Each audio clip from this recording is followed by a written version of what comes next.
I don't know, man. That's pretty fucking scummy to do that. So obviously you want to find out or what my opinion is on it. That's my opinion. I think that you should make it right. Like, that's unbelievable. This is the type of stuff that we're supposed to be policing against. I mean, do you feel bad about what was done? Did you feel like you needed to make it up or anything like that to the guy? So straddle on the button, 25, 50 pesos. How deep are you guys about? 100 big blinds. 100 big blinds. Okay. The effective price, I'm 100 big blinds. Okay, so all right, so 100 big blinds. Like I said, I'll probably repeat this for you through people because your connection's a little bit off. All right, so go ahead. Button straddle. And so UTG limps.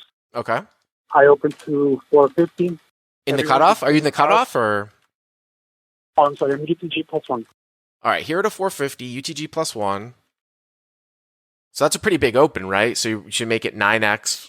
What do you have? Oh, I'm sorry. The Mississippi straddle. Mississippi is 150. Oh, okay. On Okay, straddle to okay, so you make it 3. All right, straddle to 150. What do you have in your hand? And I have 8-7 suited. All right, so 8-7 of clubs. So under the gun limps, you make it 450 plus 1 with 8-7 of clubs. Okay. And then everyone between us and the button folds. Mm-hmm. The button does call. Button calls. Okay. Small blind folds, big blind folds, and the villain calls. So the limper calls. Exactly. So you got the limper, you, and plus 1, and the button. So 3 ways. Okay. All right, let's go to the flop. And the flop comes deuce of clubs, deuce of hearts, and 4 diamonds. Deuce of clubs, deuce of hearts, 4 diamonds. So it's a rainbow board. You have 7-8 of clubs. You've opened from plus 1. Mississippi straddle on the button. So pot's like 13.50 and change. You got a backdoor club draw. This board really shouldn't really hit that many people, and you don't have showdown value. I mean, I would certainly see bet here. With some of your backdoors, I think it's definitely fine. Does it get checked to you? It does, and that's what I was thinking. The Okay. villain is loose passive. The run might be loose aggressive, but I just put them very wide. Yep. The Mississippi. Mm-hmm. And I do see bet. I bet 1,125. That's a pretty big bet. 11.25, I mean, almost full pot. You probably don't need to bet that large. I mean, I would start thinking about like maybe in a 1,300.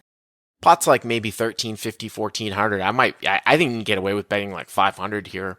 I mean, you want to also keep some stacked up to continue to barrel here too. I don't think you need to bet that amount on this board really to get what you're trying to get accomplished done. But okay, so you bet 11.25. Right, I didn't put much thought into my sitter, but the button folds. Okay. And the villain calls. Limper calls. The turn is the queen of diamonds. Queen of diamonds, okay. The villain in UTG checks. Mm-hmm. And I look at my chips, and I realize that the pot is pretty big. Yeah, the pot's pretty big. If you only start with 5,000 pesos, you probably only have 3,800 or so left in your stack, and the pot's got like 3,000 in it, right? Something like that ish, right around there. 3,500, something like that. Yeah. So I make a decision to send another continue bet, but I mean it's going to be a bet on the turn, a bet on the river, and I bet 1,325. 1,325. Mm-hmm. So 1,325, and I would definitely barrel here again. So if we can visualize this again for people in the podcast and for later on, 25.50, 5K effective. Here at a 450 from plus 1 over the top of a limper, small blind, big blind fold. The board comes out deuce, deuce, 4. Rainbow. Hero bets really big, 11.25, and then the limper calls. So the pot is like 3,600. Hero has like 1 pot size bet left. The turn's a queen of diamonds, so it puts a backdoor diamond draw out there. Deuce, deuce, 4, queen. Check. Hero bets 1,300. Here's the thing. You bet 1,300 into like 38 or whatever it is, the pot's going to be like 6,400 if he calls, and you're going to have like 2,500 left. So that's why I kind of like a smaller flop bet, because if you get called here, I would seriously consider shutting it down. I mean, is this guy going to fold getting 4-1 at the end? I mean, I do think it's a good barrel card, but I think you need to watch your sizing. So you bet 325. Does he call again? And she does call again. Okay. So limper calls. All right. And like I said, you've got probably about a 1 pot size bet left. All right. What's the river? I mean, excuse me, one And third of a pot size bet left. right. The river's a 6 of spades. Okay. So He deuce, checks deuce, again. 4, queen, 6. Okay. And do you go for it? And when he checks, I mean, I should find it out since the flop, but I got to the turn and I realized the pot size and Yeah. I made a different plan on the turn. So I do shove. I had 2,400. Okay. And the villain calls. Okay. And tell us what happens. Well, the hand was tense. The villain, he threw a single chip into the pot to make the call. Okay. So I mean, that's just bad news for me. So he throws a single chip into the pot to call, and then what do you do? Yeah, he throws a single chip like he's certain that he beats me. So he asked me right away, "Get tienes? What do you have?" And I'm on tilt, basically since the turn, and I respond aces. So he throws a single. So he throws a single chip into the pot, and he says, "What do you have?" Right. And you say aces, and then what happens? And then he throws his cards face down right away. So you say aces, and he throws his cards face down. So he throws his hand away. Okay. And the edge of one card touches the mark. So his hand is dead. And the dealer awarded me the pot. Wait a minute. First of all, just because part of the hand touches the muck, in almost all cases, hands are retrievable. It's one of the biggest misnomers in poker. So you say aces. The guy throws his hand away. So the dealer awards you the pot. Did anybody ask to see your hand? No, actually, nobody asked to see my hand. People do a lot of wild things when they're on tilt. I turned over my hand, actually, and the whole table saw my whole cards. So you turned your hand over? Yes, I did. Did you take the money? The pot was pushed in my direction. I cashed it out. You cashed it out? Dude. Yeah, not right away. I stayed my whole session. But, man. You don't feel any type of remorse or anything like that? I mean, you lied about your hand. So why can't you do that in every single situation? Say the wrong hand. Why don't you just always say the wrong hand? Everybody that knows me, they would tell you I'm a quiet person. I'm a quiet player. I don't talk a lot during hands. I don't do this. But, this scenario came up. What happened? Don't you know anybody that does wild things that they shouldn't do when they're on tilt? But, listen, I can't. I don't think that tilt is going to excuse this. You emailed this in. You emailed this in, and I first of all, I think it is the absolute. There's a couple things going on here. So when you turned your hand over, what did the other guy think? What did he say? Well, actually, I believe he was the least critical out of all the players. The whole table obviously had an opinion, and they were making comments and other things. But he made one comment. But I even played next to him in another tournament the next day, and he didn't really criticize me that much. This is a cash game, though, right? Yes, the hand was a cash game.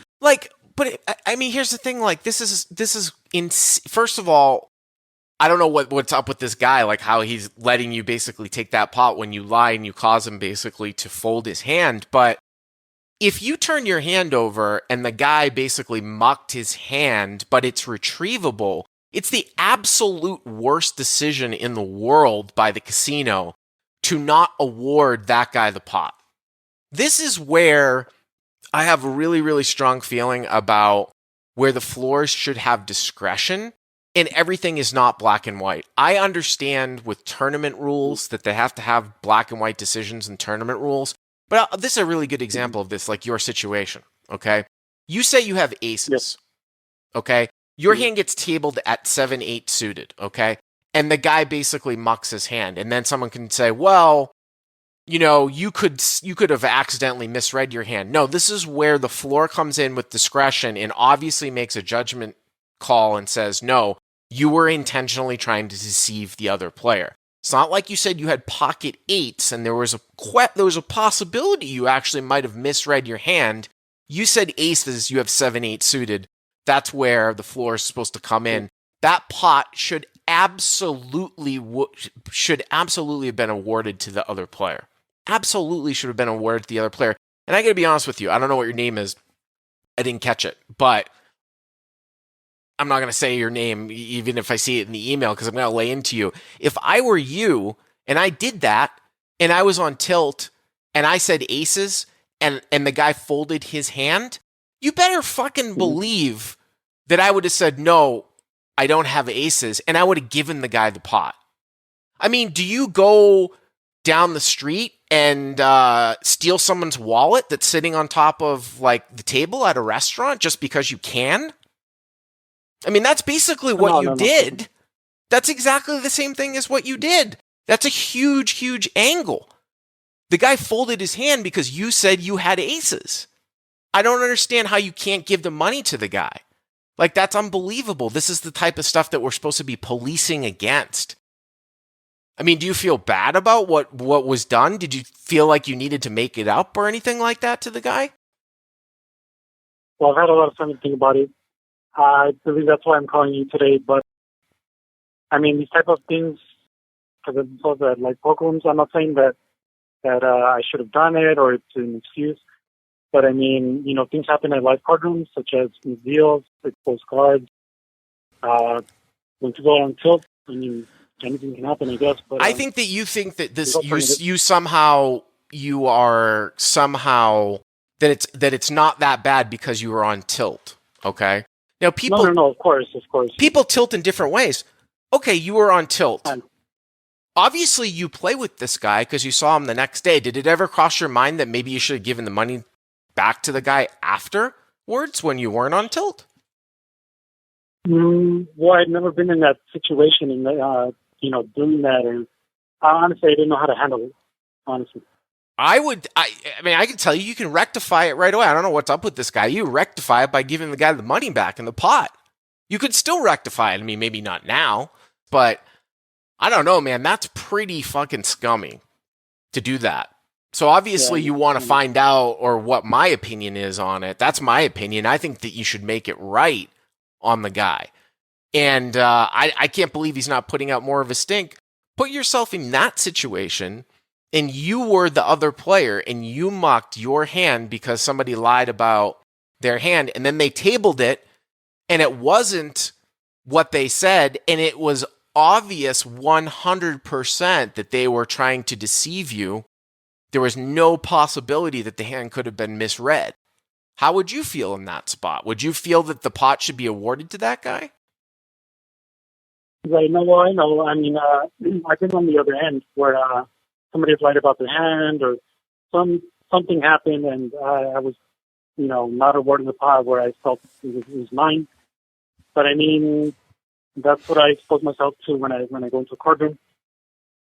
That you expose yourself to angling. So if you think that somebody is, so you're expected sometimes basically to be cheated and you're basically say it just comes with the territory? In a way, but for me, that's not my excuse. I'm saying that I was never in that situation. So, I've never done it before and I wouldn't do it again. So I just didn't know how to handle it at that time. I mean, I still think that you can make it right if you see the guy around. Exactly. I think you should make it right if you see the guy around. I mean, I'm telling you what I would have done at the time. First of all, I would never, if I did that, I would have expected the guy to basically turn his hand over. If I said, "Oh, I have aces," I would expected the guy. If the guy actually ended up mucking and the dealer awarded me the pot, I would not have let that go around because you can basically just take a free shot and a free roll at anyone. But I hope you learn your lesson and I hope you make I really hope you make it, you make that guy whole because that's that's ridiculous, and that's the stuff that we don't want to see really in Right. poker. Thanks for the call. If you like what you've seen here, please hit the subscribe button. And if you enjoyed this call-in hand, hit the like button down below. To check out crushlivepoker.com, click on the link in the description